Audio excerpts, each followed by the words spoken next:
सैयद इकराम हुसैन साधारण संपादक सर्वभारतीय dealer federation Odisha unit. आम आज सामाजिक सम्मेलनी कर मुख्य उद्देश्य हूँ मान्यवर खाद्य जोगाण खाउटी कल्याण विभाग मंत्री जहाँ जहाँ प्रतिश्रुति मंत्री होगापर सेगुड़ी तुरंत पालन करूँ। पालन भितर आमर मुख्य कथा हूँ गत अक्टोबर मास 20 तारिख दिन मान्यवर खाद्य जोगाण मंत्री कटक जिलार साधारण बंटन व्यवस्था समीक्षा बैठक करते जो कटक जिलार समस्त विधायक विधायिका उपस्थित सेठार से घोषणा करते जे अक्टोबर मासर 27 तारिख सुधा संपूर्ण भाव में डीलर मानकर कोरोना महामारी समय बकिया रही पारिश्रमिक प्रदान करा आज मासे होगला से विषय टंकाटे रिटेलर मैंने पाइले जितेबाला आम परिवहन ठिकादार मैंने जो भाई भाव में धार्यजन ठारू कम सामग्री दौले आम अभियोग कलु मान्यवर मंत्री सरजमीन तदंत करते से आपण मयूरभंज जिले में से अनुभव कले जे प्रकृति में घटनाटी सत्य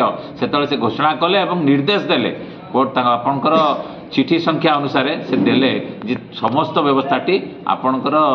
जीपीएस व्यवस्था लागू हम किंतु से व्यवस्थाटी को मान्यवर खाद्य सचिव अटकई देले डिसेम्बर मास आपणकर अक्टोबर मास 31 तारिख पर्यंत कार्यकारी है फल संपूर्ण रिटेलर माने आज शोषण शिकार होती आम मान्यवर मंत्री को से संपर्क में अवगत करुचु मान्यवर मंत्री तुरंत से प्रतिश्रुति पालन कर प्रतिश्रुति पालन न कले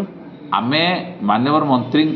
से प्रतिश्रुति पालन दिगरे मान्यवर मुख्यमंत्री हस्तक्षेप दाबी करूँ एवं डिसेम्बर 2 तारिख दिन समग्र ओडिशार विभिन्न जिलार जिलापाल कार्यालय सम्मुखें कार्यरत खुचरा विक्रेता ने विक्षोभ प्रदर्शन करेंगे मान्यवर मुख्यमंत्री एथिरे हस्तक्षेप करंतु आमे दाबी करूँ एवं जदि ता सत्वे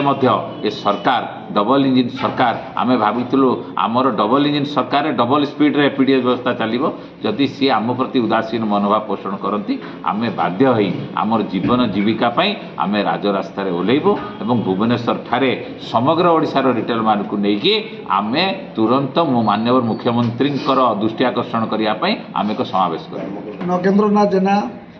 ओडिशा राज्य रिटेलर संघर सभापति आज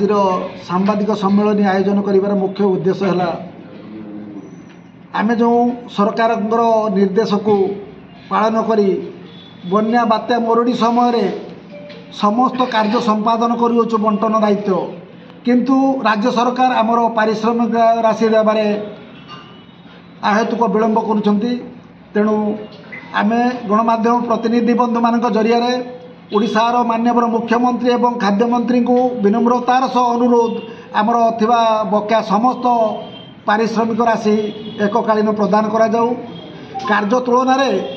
आमर परिश्रम अधिक होउछि प्रति 200 टका करंतु मृत्युवरण करथिबा परिवार को पुनर्निजुक्ति करा जाऊ आमको आयुष्मान भारत एवं गोपबंधु योजनार बीमाभुक्त करा जाऊ क्विंटल प्रति 1 केजी सर्टेज भरणा करने आम बारंबार अनुरोध करुचु सरकार तुरंत आमर सर्टेज भरणा करंतु एवं सठिक ओजन केमिति आम पाई पारिबु आम विक्रय केन्द्र रे सेति पई जीपीएस लागू करा जाऊ।